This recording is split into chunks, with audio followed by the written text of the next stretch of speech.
गावातली अर्धी जमीन मी माझ्या नावावर करून घेतली आहे, माहिती आहे ना तुला? अरे माझ्या समोर मान वर करून चालणारे सुद्धा जमिनीवर आणले तुम्ही, जमिनीवर. सावकार, रोजंदारी करून एवढे पैसे जमून आणलेत, एवढे आता घ्या, उरलेले पैसे नंतर देतो मी. पण माझी तेवढे गाय सोडावं. अरे गाप, का भिकारी वाटलो काय मी? कावड्या रावड्या घेऊन तू गाय घेऊन चालला होय? अजिबात जमणार नाही. मुद्दल घेऊन ये, मुद्दल, आणि मग घेऊन जा गाय. नका हो तेवढा जित्रापाचा शाप घेऊ. अहो ते दुधा वाचून वासरू हांबरून फाशी घ्यायची वेळ आली त्याला. वाटलंच तर मी फाशी घेतो, पण तेवढे काय सोडावं.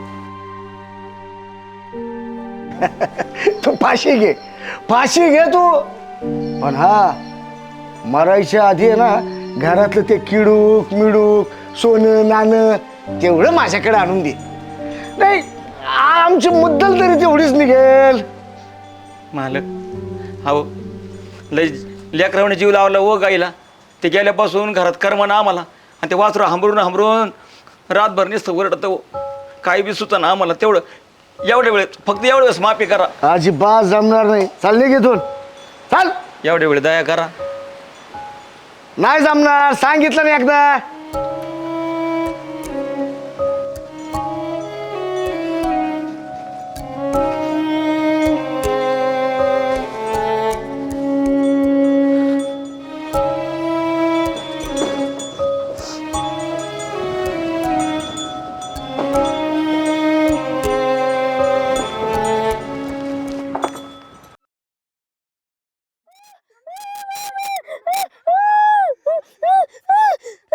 होय होय, अरे पोरील साप चावलाय. होय काय माय पाहुणं, अहो चलू पार दम लागला मला. काय गामन काय, आणि ही काय आणलं व बद ग? हा, ह्याच्यावर तर बसता येईना ना, काय होईना. म्हणलं एखादी मोटरसायकल तर घेऊन येता. तुम्ही आणलंय हे असलं पंक्चर. होय तू का? अरे कर, अरे गरजे काय अशी जमली? ते खालच्या मळ्यातल्या पोरीला आहे ना साप चावलाय रे. गाडी बघतोय रे कोणाची आहे का इकडं? काय सांगतो? हो, खरंच ना. चिरगुड बिरगुड बांधा ना तिला. हो पण गाडी पाहिजे, दवाखान्यात न्यावं लागेल तिला. अरे काय येडे तुम्ही, चिरगुड बांधायचं असं आवळून काचकल लगी. हा, दम काढ आणि एवढा घाबरायला लागलाय. लोक दवाखान्यात हलवून तिला. बरं ठीक आहे, थांब मी बघ गाडी बघतो.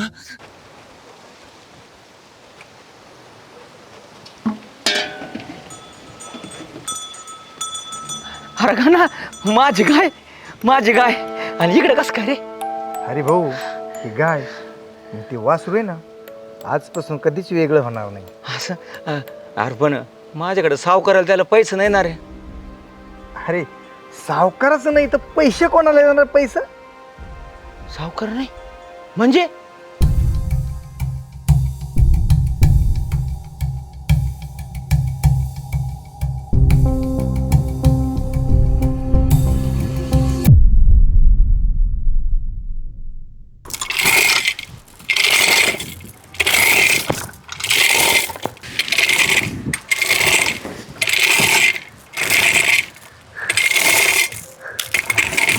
लिंबाचा शाबास बस झालं का? 100 देणार आहो. एवढंशा कामात 100 कशाला? 10-50% आता.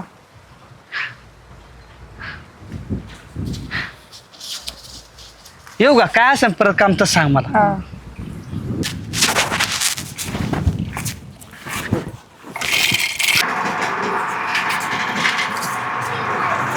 मावशे दळण चाललं का?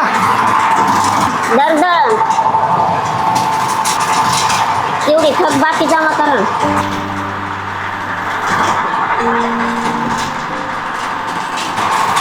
अजून राहिलेले 25. मोरल्या दळणाच्या वेळेस देतो ना उरलेलं.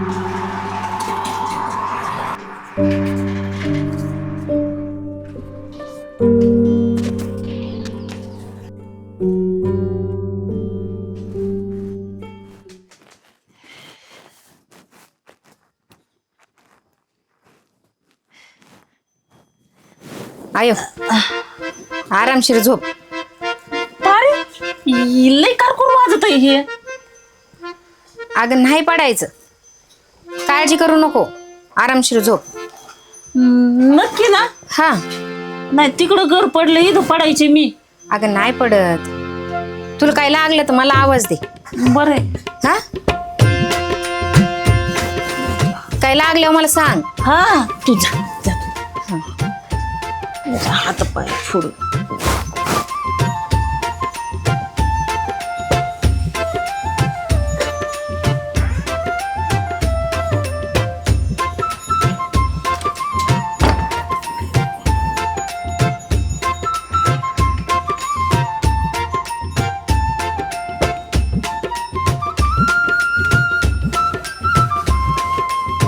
हो.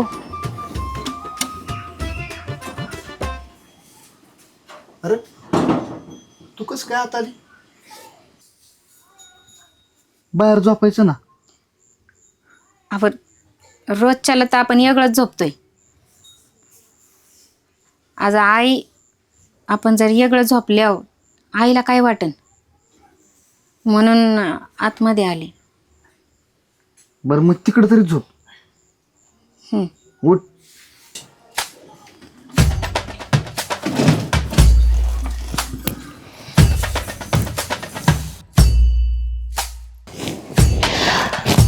अगं पारे ये माय आणि दोन हातरून ना. मग हे काय करते यार बघू ना हुशारा ते. हुशार मला ते येड ते बघ विसरले बघ तुझ्या बोलण्याच्या नाद. काय पाहिजे तुला? मला आपलं ते हे ते बर जाऊ दे, माझं मरू दे मेलीच. तू झोप बरं. हा, पाहुणं थकले असते आणि तू झोप, आपली झोप पटकून लगी झोप माझ्या समोरच. झोपलं बसलं बरं. झोपते ना मी. आणि मग माझ्या डोळे देखता झोप बरं. उग काम करीत बसशील काही बी. झोप अंगाशी झोप बस बस. हा मी आहे, काही नाही, झोपा. हा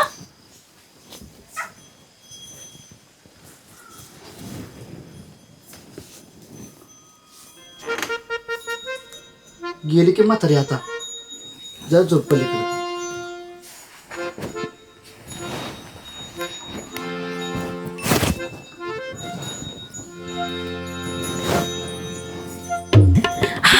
अगं आता आठवण. हे काय ग, रातभर नुसतं पिंगा घाली ती का काय? हा तुला पाहिजे का उशाला? मला नाही पाहिजे, मला ते पाणी पाहिजे. मला पाणी आणून दे मला. हा हा हा. झोप ना मा रातभर बिंगरी होऊन निसती घरा घरा घरा घरा गिरक्या घाल. पाहुणं काय म्हणते. हा मला बी बडबड करायला हवी ती. झोप लवकर पडदेशी. झोप पाठवून उगा पुरगे.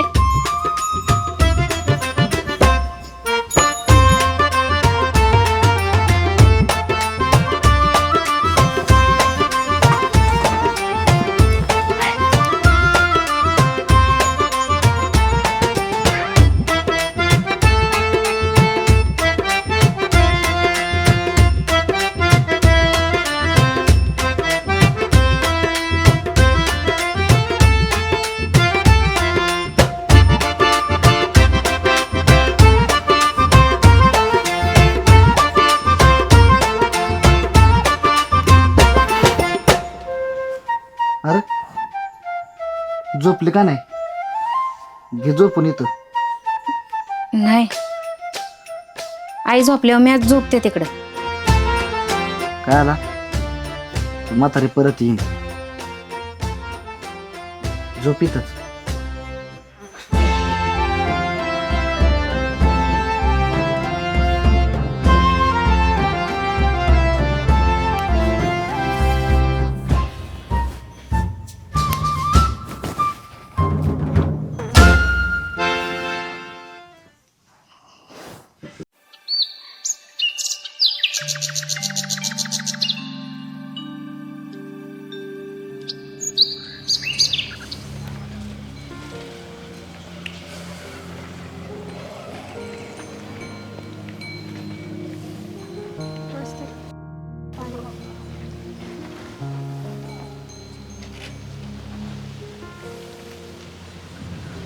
मी काय सगळं व्यवस्थित केल्याशिवाय पाणी पिणार नाही.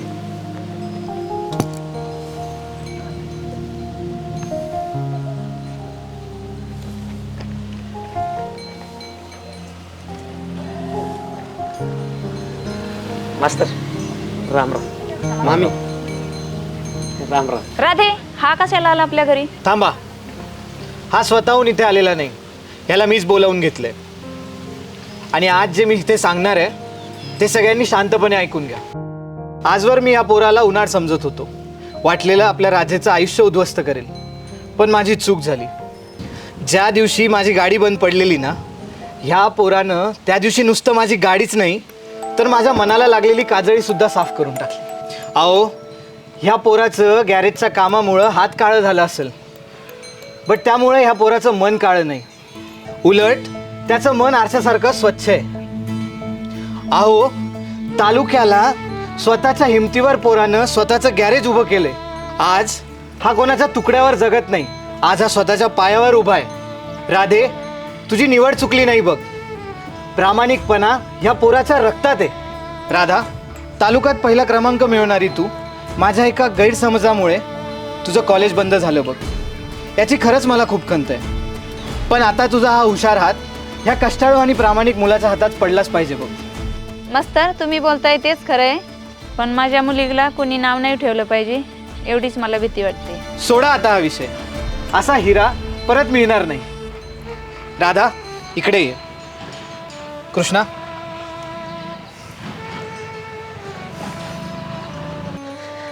मामी, राधाचा हात माझ्या हातात आलाय ना, आता तुम्ही काहीच काळजी करू नका. आजपर्यंत तुम्ही जेवढं तिला सुखात ठेवलं नसेल ना, त्याच्यापेक्षा जास्त सुखात तिला आयुष्यभर ठेवेल मी. शब्द आहे माझा. मास्तर, धन्यवाद. तुमचे उपकार मी कधीच फेडू शकत नाही. पाया पडतो. आयुष्यमान मूर्ती बनवून ठेवले.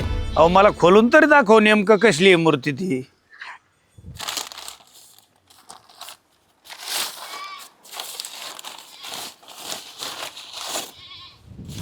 अरे वा वा वा वा, साक्षांत देवच दिसतो त्याच्यात. हा, काय मूर्त बनवलीस तो? किती पैसे झाले सांग बरं मला. 5,000 रुपये. 5,000 का 8,000 घे, साक्षांत देवच दिसायला लागला याच्यात. हा, मी कलाकाराची किंमत करणारा माणूस आहे भाऊ. हे पैसे धर, हे घे, आणि उद्या मुहूर्त पोच कर. आणि तो उद्या. हा, ये उद्या. हा. पाहुलास रे देवा, पाहुला.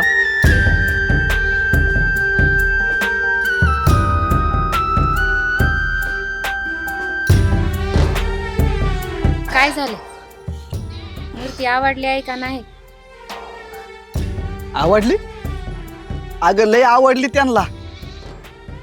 5,000चं 8,000 रुपये पैक देतो म्हणली. वय, होय. मी म्हणलं होतं ना तुम्हाला, थोडी कळ काढा, समजा नीट होईल. होय होय होय. देवा, तूच पावलाच बघ. जसा आकार आला तसं त्यांनी चमत्कारच दाखवलं.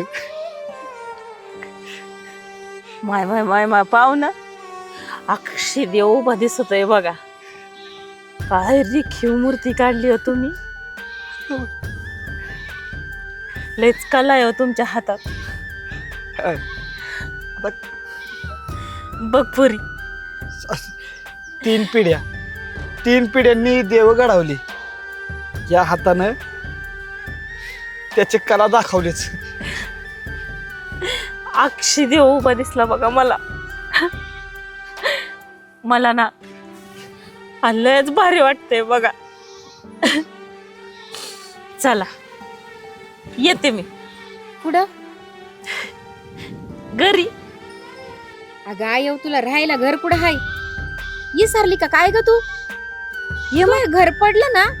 अगं येडी का खळी पुरी तू. आ, घराला काय बी नाही झालं बघ. तुम्हाला काय वाटलं? आईला काय कळतंय? अहो, तुमच्यात किती दुरावा झाला. अरे घर नुसतं छपरानी नसतंय बाळांनो. घर माणसांनी बनतंय, प्रेमाने बनतंय, बरोबर ना? आणि ते प्रेमच नसन तर मग ती घर कसलं ग? आता माझी इथं काही बी गरज नाही बघा. मी जेव्हा पोरीचा हात तुमच्या हातात दिला ना तेव्हा तुमच्याकडे काही बी नव्हतं बघा. पण मला तुमच्या हातची कला माहिती होती. आणि एक सांगू पाहू ना, ज्याच्या हाती कला असते ना तेव्हा आपल्या कुटुंबाला कधी बी उपाशी ठेवू शकत नाही बघा. आत्या, या दगडाला घडवता या दगडाचा कधी माणूस झाला कळलंच नाही. आजपर्यंत मी तुला मायापासून लांब ठेवली. कारण तरी काय, या घराच्या आणि संसाराच्या ओझ्याखाली मी दबून गेलो होतो. पण इथून पुढं तुला मी लांब नाही, माझ्या काळजाच्या जवळ ठेवणार.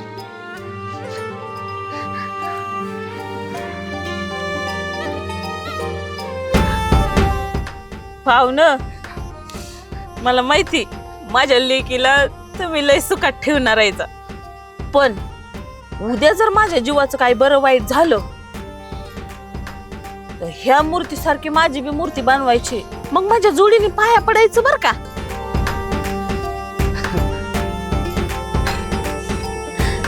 सुखाचं राहा.